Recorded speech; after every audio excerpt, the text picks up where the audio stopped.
हामलायनाय बावनानै आं कमलाकान्त बसुमतारी बड'लेण्ड इंखं टेलिभिजन स्टुडिअ'आव आं दिनै आसामनि गिबि सारिनि रादाब बिलाइफोराव सेबखांजानाय गाहाय गाहाय रादाबफोरखौ फरायनो थाखाय आङो नुजाथिदों। आं गिबियावनो लादों सानसेयारि बड'लेण्ड इंखं। बेहाय दङ 50% भारा बारायनानै 1 सेप्तेम्बरनिफ्राय बास सिबिथाय जागायगोन। प्राइभेट बासफोरा खारनो मोनाखै बे जिल्लानिफ्राय बै जिल्लासिम दा बेखौ खुलिसिगोन 1 सेप्तेम्बरनिफ्राय, नाथाय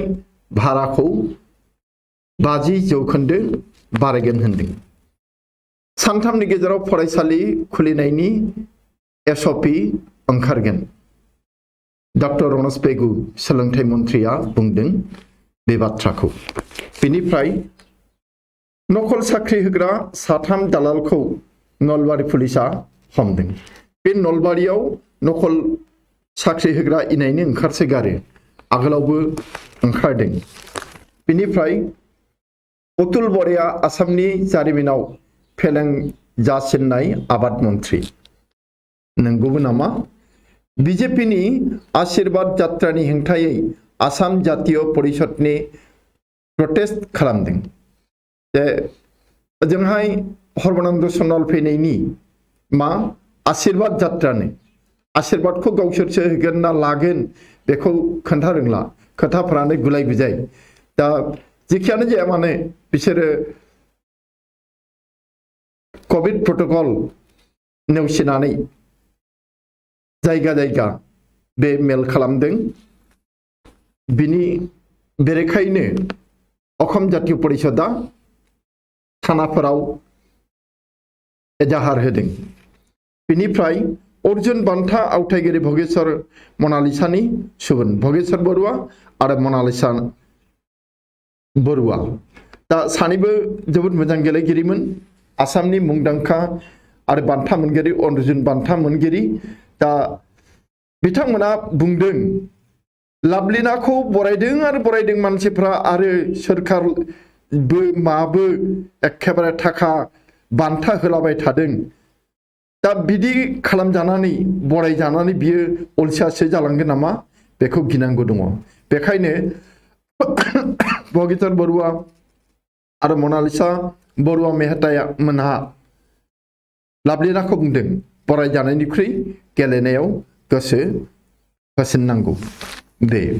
बेनिफ्राय आसाम मिजोराम सिमनायाव फिन दुंहाव थासारि। बेनिफ्राय जाबाय मा लाइमोन सिख्लाफोरनि फटकखौ गाज्रि एडिटिं खालामनानै तेजपुरनि सासे फरायसाया पुलिसजों हमजादों। बे तेजपुरनि फरायसाया कम्पिउटारनि फरायसा, बे वाजिद आली होननाय, बेखौ गाज्रि खामानि मावनायनि थाखाय पुलिसा हमनो नागिरदों। बेनिफ्राय जोङो गुबुन रादाबाव थांसैलाय। बेहाय दङ जो बाइडेना रौनिया हरफिनगोन आफगानिस्तानाव। हरफिनबाय जादों, बे हरफिनगोनसो। जुदि तालिबानफोरा बाराद्राय थिउरियानि खामानिखौ मावोब्ला, उदांस्रि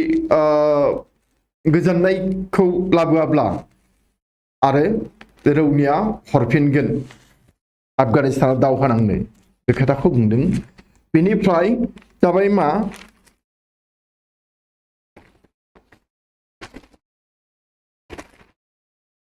श्रीलंकानि क्रिकेट गेलेग्रा हानजानि फारिलाइयाव माखासे सोलाय-सोलो जानाय नुनो मोनदों। सोलायो, बयबो मोजां लायो, गाज्रि दुरबल जानायखौ नागारो। ब्राजिल उरुगुवेनि हेंथायै आर्जेन्टिनाया 10 मेच गेलेगोन। बेनिफ्राय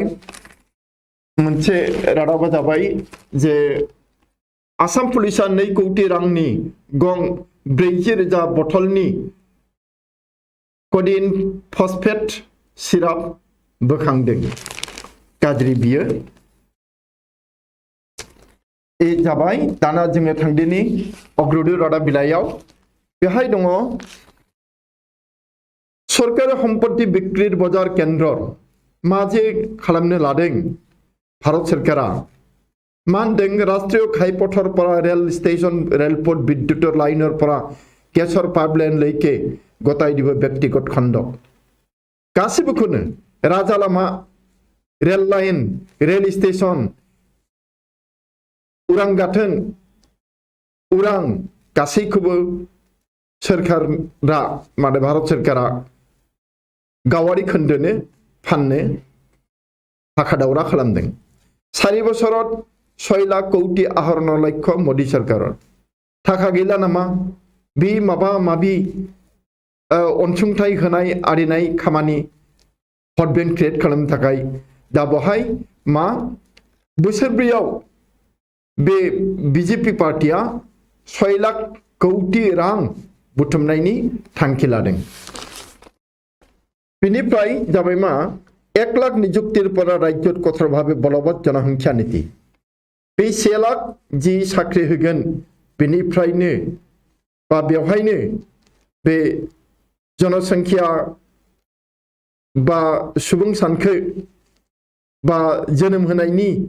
सिमना बे गोख्रों जागोन आरो बेखौ बुंदों दिनैबो तालिबान हत्या दाबि बिरोधि बबेनि बियो पनसिरनि बे आहमद मासुद होननाया तालिबानी थिउरियाफोर दावहा नांनो थांनायखौ गावसोरनि बेरेखायै दावहा नांनो थांनायखौ 300सा गावथारदों आगस्टनि भितराव आफगानिस्तान त्याग কৰিবলৈ हकियनि आमेरिका तालिबानफोरा आमेरिकाखौ सांग्रांथि होदों वार्निं होदों जे आगस्ट दाननि गेजेरावनो गासैबो आमेरिकान रौनियाफोरखौ बोखांनानै लांनांगौ नङाबा खोथाया गाज्रि जागोन आफगानिस्तानर परिस्थितिखौ লৈ সর্বদলীয় বৈঠক আহ্বান মোদীৰ নरेंद्र मोदीया আফগানিস্তানनि थासारिखौ लानानै गासैबो दोलोनि ज' मेथें खावलायदों मेथें हांख्रायदों बिनिफ्राय जाबाय मा सभापतिर धमकत बिजेपिर सभार পৰা ছত্ৰভঙ্গ কংগ্ৰেছৰ मा होनो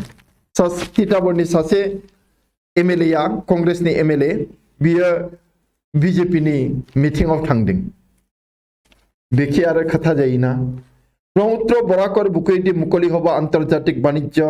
पथ सर्बानन्द सनवाला बुंदों जे ब्रह्मपुत्र बराकनि बिखाजों बांलादेशसिम जे आन्तर्जातिक बा इंटरनेशनल बिजनेसनि लामा बे मुखाल जागोन दै लामाजों ब्रह्मपुत्र बराकजों थांनानै माबायाव हाबहैगोन आरो बांलादेशआव ओमफ्राय सागराव ओंखारहैगोन लैथोआव बे बेनिफ्राय ब्रिक्क हरबाराहर मास्टारमाइन्ड गिरिन हनावलह 2 जन ग्रेप्टार डिब्रुगड़नि जाथाय बियो आगोलाव मरिगावआव जालांबाय दा डिब्रुगड़आव हमदों बेनिफ्राय हनारि पुनर नरबलिर घटनार सन्देह मा होनबावनो मानसिफोरा बेसेबां आन्दाय फोथायथियाव थायो जे कलात केसुआलय हराइघाट दलंरफोरा आत्महत्यार चेष्टा सासे आइजोआ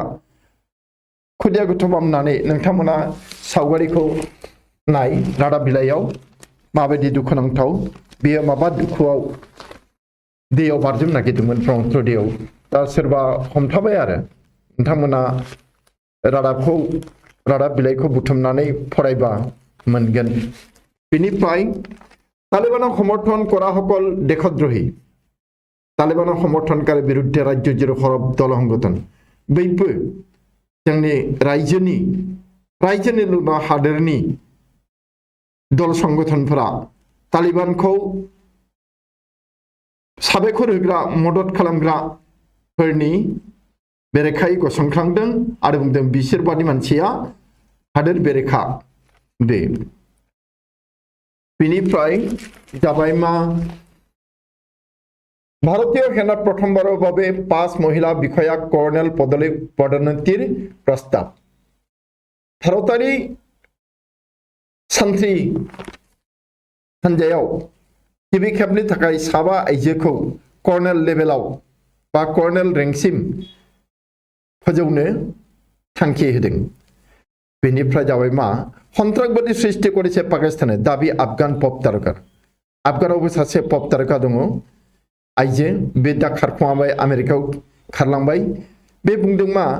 जे पाकिस्ताना थिउरियाफोर जोनोम होबाय थायो बे आरो गमामारि नंगौबो भारतआव जम्मु काश्मीराव जेसेबां गाज्रि खामानि मावो बे पाकिस्ताना सोरजिनाय बेनिफ्राय मोनसे जाबाय मा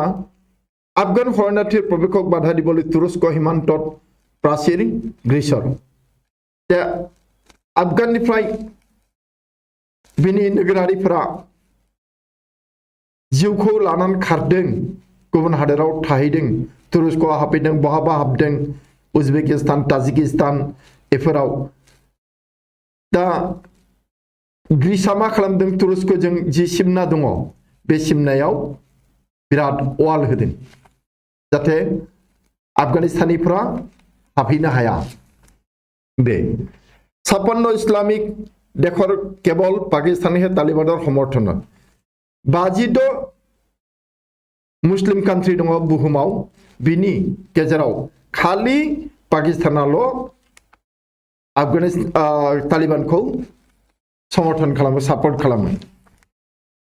तालिबान प्रसंगत G7 जरुरी बैठक आफगान ब्रिटेना इंलेन्डा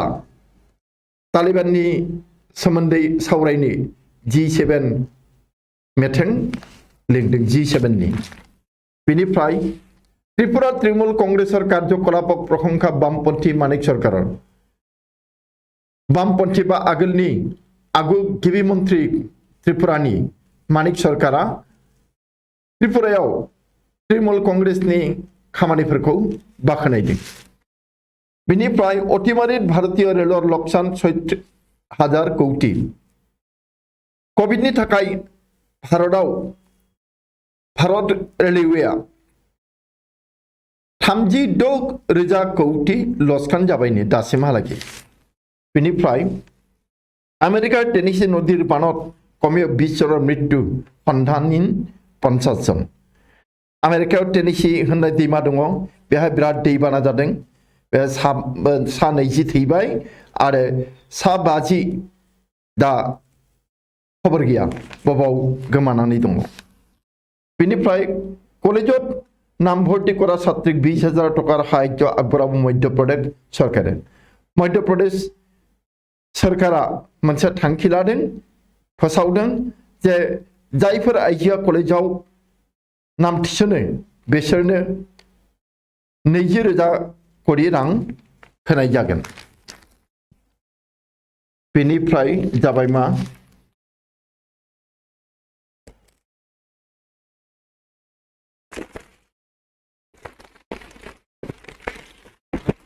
नैबे खेलानि रादाब आजिरिपुरा टकिअ पेरा अलिम्पिक दिनैनिफ्राय टकिअ पेरा अलिम्पिकआ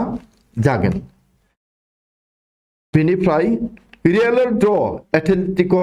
माद्रिदर जयलाभ रियेला ड्र गेलेदों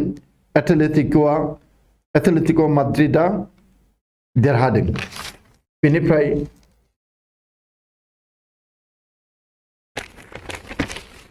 नैबे मोनसे रादाब हलिउडर छबिर दरे गभीर निखा रुद्धसाक अभियान बायुसेनार तालिबानर घाटिरपरा उद्धार हल 20 ब्रिटिश सेना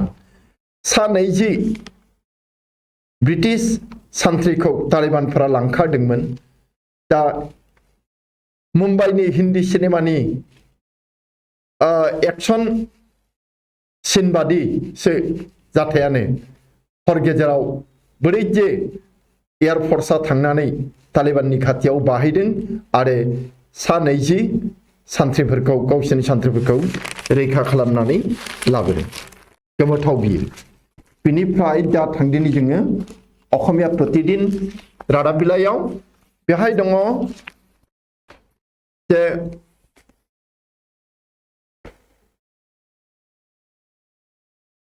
भयंकर हंगरकट निहत जिला कमान्डार ह 300 तालिबान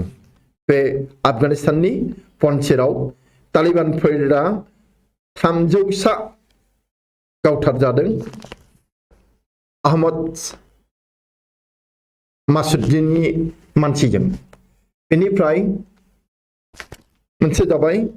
18,000 पन्जीकृत समबायर कईबा कौटि मासुल जमा दियानाय राजक'खर नै हमबायनि मानसिफोराबो जे बे मासुलफोरखौ जमा होआखै बेसेबा कौटि टाका खालि दुर्नीति जेरावबो बेनिफ्राय भूमि संक्रान्तियाव बेमजाले आतराबले मिशन बसुंधरा खखना आसाम सरकारनि बे मोनसे आगान जे हानि गोबां जेंनाफोर थायो पाट्टा मोनाखै पाट्टाल' नङा नामजारि जायाखै माबा जायाखै सिमना थिग जायाखै बेफोरखौ थिग खालामनो थाखाय मिशन बसुंधरा होननाय मोनसे हाबाफारि लादों आसाम सरकारा मोजां खौरां बियो बेनिफ्राय मार्किन बाहिनी तालिबानाव सराम हुकियोनि आमेरिका सान्थ्रिफोरखौ गोख्रोङै हुमखि होदों तालिबानफोरा जे 31 आगस्तनि गेजेरावनो जुदि आफगानिस्तान नागारनानै थाङाबा खोथाया गाज्रि जागोन बे 26 आगस्त केन्द्र सर्वदलीय बैठक आह्वान नैबे आफगानिस्तानखौ लानानै आरो बे बेनिफ्राय श्रीनगराव आरक्षीरा संघर्ष श्रीनगराव पुलिसजों आरो थिउरियाफोरनि गुलि गावलायनाय जादों बेहाय लश्करी तैयबा दुटा सन्त्रासबादी निहत लश्करी तैयबानि सानै थिउरिया गावथार जादों बे आरो बेनो अखमिया प्रतिदिननिफ्राय दानिया थांदिनि जोङो आमार अखम होननाय रादाब बिलाइ बेहायबो अग्रुदर आरो प्रतिदिनाव थानाय रादाबफोरानो दङ नैबेहाय जाबाय मा चक्रबेहुत पन्सिर तिनिह तालिबान निधनर दाबि मासुदर ते आहमद शाह मासुदनि फिसाज्ला आहमद मासुदा जोबोद लेखा गोरों बियो इंलेन्डआव मास्टार डिग्री खालामनाय ओमफ्राय दा थिउरिया हान्जानि बेरेखायै दावहा नांदों गावनि फलोवारफोरखौ लानानै आरो बेहाय मैया 300 तालिबानफोरखौ गावथारनो हादों बेखौ दाबि खालामदों ओमफ्राय नन्दिता कुमार दाखालि बे धेमाजिनि जि जाथाय आइजो सानै फरायसुलि बेनिफ्राय सासेनि बिफा एखौ दाननायनि सासेया थैबाय सासेया कमायाव दङ बे गुन्दाखौ मैया हमनोबो मोनबाय बेनिफ्राय जाबाय नैबे रादाब डिब्रुगड़ आरक्षी जालत किडनी व्यवसायी चक्र मास्टार माइंड मरिगावनि उनाव डिब्रुगड़आव बे गाज्रि चक्रआ खामानि मावदोंमोन किडनी फानग्रा दा बेखौ माबाबाय आरो डिब्रुगड़ पुलिसा हमनो मोनबाय बेनिफ्राय जादों मा निखा मध्यम खान्दी कोने बिसारेले गुप्तधन डिब्रुगड़नि जाथाय बियो जे मैदाम जावखुमानानै हरावनो दोनखुमानाय खजाना होननानै बुङो हिन्दीयाव बे नागिरदोंमोन आरो दा सोर खालामखो बे खामानिखौ नैबे लाहौरी जानत मरफिन हह 2 हरबारकारि ग्रेप्टार लाहौरी जानाव सानै ड्राग फालांगि हमनो हादों बिसोर मरफिन रोगादोंमोन मरफिना जाथोसे लावल'जोनि जेखौ इन्जेक्शन बादि इंजेक्शन लायो आरो बे निसासे बेनिफ्राय मोनसे मोजां रादाब मानसिक साफारफोरा परित्रान पाब्लो एइबर खाद्य खाव नोंथांमोना बेखौ फरायनानै नाय जोङो टेनसनाव थायोना बे टेनसननिफ्राय उदां जानो थाखाय जोङो मा आदार जानांगौ नैबे बेनिफ्राय मानसिखौ थ' लांनांगौआनो आरो जुनारफोरखौबो बिराद अनोना आमेरिकानफोर इउर'पियानफोर जरखायै इंलिसफोरा नैबे मोनसे रादाब पहनिया कुकुर मेकुरी अभताय निबोलै आफगानिस्तानলৈ बिमान पठियाबो ब्रिटेना ब्रिटिशनि सरकारा आफगानिस्तानाव एर'प्लेन फाथायहरफिनगोन सोरहाबा सैमा दङ मावजि दङ फिसिनाय बेफोरखौ लांनो थाखाय बिसोर खम आलाय सिलाय जानानै दं बिगुमाफोरा गैला बे दाना जों फैदिनि नियमिया बार्तायाव दङ रादाबा जे तालिबानाव जोबजानो उद्देश्य भारत सীমান্তত बाहर बांग्लादेशी युवकर औ बिराद गाज्रि खौरां बे तालिबानाव इतिमध्य बांग्लादेशनि सेंग्राफोर दंहैखासै आरो दा थांबावनो ओंखारदों नाबालेथिबो बादि बारदों बिसोरो दा माबायाव भारत सीमान्तआव बर्डाराव दङ बे रादाबखौ हरदों बीएसएफनो ढाकानि बीएसएफनि अफिसारनो हरदों ढाकानि जे माने बांग्लादेशनि पुलिस ढाकानि अफिसार बे एखौ हरखुमादों बे रादाबखौ बेनिफ्राय सेप्तेम्बराव दैनिक आक्रान्त हब सारिरफोरा 5 लाख सेप्तेम्बर दानाव कभिडआव गोग्लैगोन 4 निफ्राय 5 लाख सानसेयावनो गतिके जों सांग्रां जानांगौ जोबोद सांग्रां जानांगौ इनिफ्राय हंगपने मुख्यमंत्री काक सापेचा हाग्रामा महिलारिया बीटीसीनि आगुनि चिफ बियो हिमंत बिश्व शर्मानि खाथियाव स्रोदै थांदों आरो आरज गाबदों गोपन बेलेतेरे बीपीएफ हंसागुरि प्रमाणर सुजोग दियार अनुरोध जे स्रोद जे बेलट सेक्रेट बेलट बेजों माबाखौ मेजरिटी टेस्ट जेखौनो हंसागुरि प्रमाण बेखौ आनजाद नायनो खावलायदों बेनिफ्राय नारी सबलीकरण दहायबो फरायखांबाय इखौ थेवबाबो फरायबावनोसै प्रथम बारार बाबे भारतीय सेनात 5 महिला बिखया कर्नेललै पदोन्नति गिबि खेबनि थाखाय भारतारि सान्थ्रियाव थानाय साबा आइजोखौ भारतारि सान्थ्रिनिनो कर्नेल रेंकआव प्रमोशन होदों बेनिफ्राय मोनसे रादाब जे 100 बिदिखि न्यायाधिकरणर सदस्य कार्यकाल बृद्धिर सहारिनाय केन्द्र बे जे फरेनार्स ट्रिब्यूनल बेनि टार्मा जोब्बाय माखासे ना दंबावोब्लाबो बांसिनानो जोब्बाय दा बेखौ लाखिफिननांगौ मानोना खामानि जोबाखै एखौ आरज गाबदों नाथाय मिरु सरकारा जेबो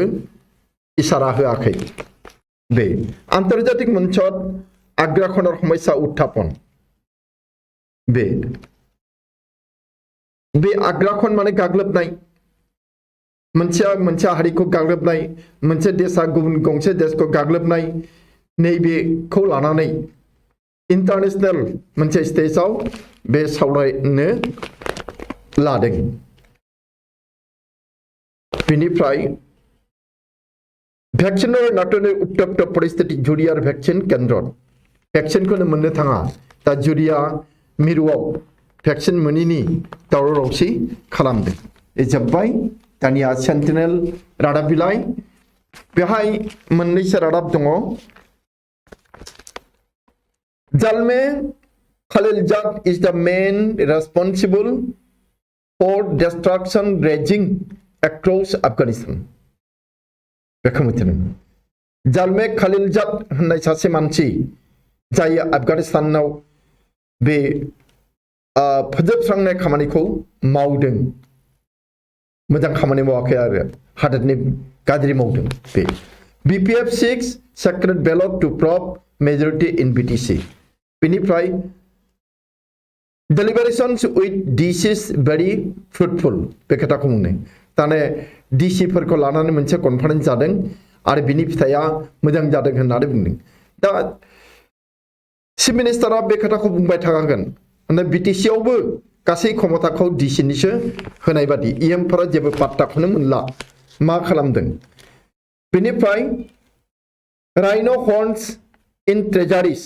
disposition exercise commences first public hearing on August 29 आसामाव बेसेबा गान्दा गं दङ गान्दा सिखारिफोरनिफ्राय मोननाय आरो ओरैबो फरेस्ट डिपार्टमेन्टआ मोननाय बे गान्दा गंफोरखौ दा सावनो थांखि लादों बेसेबा रोजा 2000 नि बांसिन गान्दा गं दङ बेखौ सावगोन आरो सावाबाथ' आरो बेखौबो खावलायगोन बिनिफ्राय चिटागं पर्ट एक्सेस बेनिफिशियल दा दै लामा जे दा चिटागं जि लामा दै लामा बेजों थांनो मोनोब्ला बे जोबोद मुलाम्फा गोनां जागोन होननानै सर्बानन्द सन'वालाबो बुंदों। बेनिफ्राय नैबे मोनसे रादाब India may get 80 crore doses of anti-corona vaccine by December. डिसेम्बरनि सिगांनो भारतआ 80 कौटि डज भेक्सिननि डज माबा कर'नानि डज बेखौ मोनगोन आरो कर'नानि भेक्सिनखौ मोनगोन। बेनिफ्राय होनदों मा रिटार्न टू मेनस्ट्रीम वेलकाम एवेट्स इउ army to newly recruited militants. Army अफिसार्सआ बुंदों बे आफगानिस्तान माबानि जम्मु एन्ड काश्मीरनि जाथाय बांसिन जायफोरा गोदानै हाबफैदों केवरिया हानजायाव बिसोरखौ जों बरायो फैफिन इदि होननानै फैफिनोब्ला बरायगोन आरो बे जाबाय। बेनिफ्राय दा जों थांदिनि गुबुन गांसे रादाब बिलाइयाव बे जाबाय जुग संख बांला रादाब बिलाइ। बेहाय दङ मा काबुल থেকে सेना ना सराले भयंकर परिणति तालिबाना आमेरिकाखौ हुमखि होदों। बेनिफ्राय असम मिजोराम सीमान्ते बन्ध थाकपे निर्माण काज आसाम मिजोराम सिमनायाव जायखिजाया कन्स्ट्राक्शन खामानियानो बन्द थागोन। दा मिजोरामा कालभार्ट बानायदों लामा बानायदों बेफोरखौ बन्द खालामनांगौ न'बो लुदों। बेनिफ्राय तालिबाনের उत्थाने उद्वेग असम सिभिल ससाइटि तालिबाननि उथ्रिसारनायाव आसामनि सिभिल ससाइटिया जिंगा सिदों हांमा सुरदों। बेनिफ्राय 20 खाबेन तबु आफगानिस्ताने फिरबेन ना काबुली काबुलनि सासे साहाजादाया बुंदों जे 20 लोंनानै थैगोन थेवबाबो आफगानिस्तानाव थांफिना बे जाबाय। बेनिफ्राय मोनसे एव थांसैलाय जोङो असमिया खबर बेहाय रादाबाद बांलादेशर शिबिरत रहिंगा जनबिस्फोरण एखे गोमोथाव कक्सबाजारर आश्रय शिबिरत 4 बोसोर 2 लाख शिशुर जन्म। बे म्यानमारनिफ्राय खारनानै थाफैनाय रहिंगा मुस्लिमफोरा कक्सबाजारावनो बांसिन दंफैयो। कक्सबाजाराव केम्प दङ गिदिर गिदिर केम्प। बेहाय ओरैबादि माने मानसि बांदों बोसोरब्रैयाव 2 लाख गथ' जोनोम जाबायनो मा होनबावनो बिसिनाबो जेन दावहासो गथ' जोनोम होनांगौ आरो सुबुं सानखो बांहोनांगौ रहिंगानि सानखोखौ आरो बेसो जुजिलायनाय जादों। बेनिफ्राय চৰাইদেউৰ সোণাৰীত কন্যা শিশুৰ ক্ষতবিক্ষত মৃতদেহ উদ্ধাৰক লৈ চাঞ্চল্য। बे सासे बिफाया गावनि उन्दै फिसाजोखौनो अजानि हेफाजाबै बोलि होदों बेखौ सन्देह खालामदों। बिनि आगोलावबो जाखांबाय मरियनियाव। बेनिफ्राय नगाव आरक्षीर जाলত कुख्यात डकायत आजिजुल होननाय सासे डाकायत बेयो नगाव पुलिसनि जेयाव गोग्लैबाय नांबाय। बेनिफ्राय ड्राग्स आहक्त करायत्त करि हावकर परिचय दिले नगाव 3 किशोरी। नगावनि 3 आइजोआ ड्राग्स जाग्राफोरखौ हमनानै पुलिसनो गथायदों बेनि थाखाय बाबा मोनदों आरो बेनिफ्राय जोङो गुबुन गांसेयाव थांदिनि बे जाबाय दैनिक जन्मभूमि। दा बेहाय रादाबा दङ मोनसे सोमोनांथाव रादाब बिटिसि राजनीति नतुन समीकरण बिटिसिनि राजखान्थियाव गोदान सल्यूशन माबायदि बियो उपनिर्वाचन बिटिआरर एटाव समष्टि प्रार्थीनि दिए बिपिएफए जि उफेरा बिसायख'थि जागोन एमएलए नि बेहाय बिटिसि समष्टियाव मोनसेयावबो माबा होनाय नङा बिजाथि होनाय नङा बेखौ बुंदों आरो समर्थन जनाबो बिजेपि आरो मित्र दल। बेनि उल्टायै बिपिएफआ बिजेपि दोलो आरो बिनि मित्र दलखौसो मदद होगोन। नियम बिनिमयत हाग्रामाय पुनर लाभ करिब पारे बिटिसिर मुख्य कार्यबाही सदस्যৰ दायित्व बिनि फिथाइ हिसाबै बा बिनि गिफ्ट हिसाबै हाग्रामाया बिटिसिनि शिफ्ट जाफिननो मोननो हागौ गोपन भोटर जरियते संख्यागुरि प्रमाणर सम्भावना सेक्रेट बेलटनि दारै मेजरिटी टेस्ट खालामनो मोननो हागौ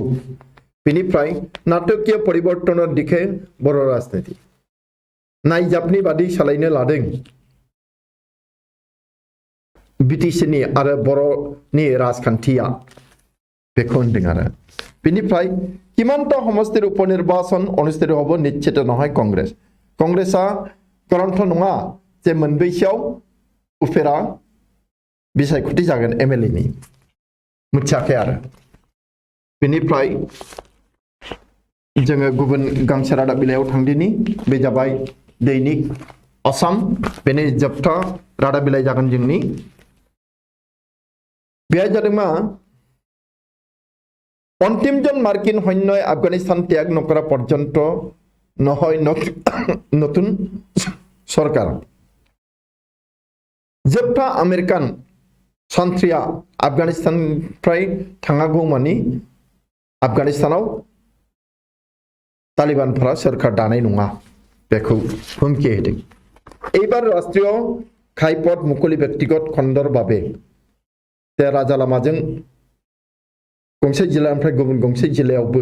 थांनो हासिगोन बे बास आरो गुबुन गारिफोरा बेनिफ्राय जाबाय जे राजकोट टनकियाल हलेও ठिकादारर कौटि कौटि टका अनादाय ट्रेजारियाव दङ थाखा दं गैया मिथिया किन्तु दङ होननानै बुंदों आरो आंनि माने जोंनि साननाय बादिब्लाथ' इदि थाखा गैया दा अब्लाबो ठिकादारफोरनो थाखाखौ होनाय जायाखै गावसोर ठिकादारफोर मोननांगौखौ होनाय जायाखै आरो बे थाखाखौ मोनैनि बिजेपिनि सासे ठिकादार नेताया लालुगाव गावखौनो जिउ फोजोबनानै लादों दाहारखौनो सुख'नो हायैनि थाखाय दाहार ब्रें ब्रें जाबाय दा खर' साबाय बे आरो भारतर বাবে गुरुत्वपूर्ण हब रुटर उइकेट रुट होननाय इंलेन्डनि सासे माबा क्रिकेट गेलेगिरि बेयो बिराद मोजां बेट्समेन दा बेखौ आउट खालामनो हाबानो भारतआ देरहायो बेखौ आसा खालामदों आरो बेनिफ्राय जुनियर बक्सिंआव भारतर गौरव फाइनालाव जुनियर बक्सिंआव भारतनि गौरव होननाया फाइनालाव सौहैबाय बेनिफ्राय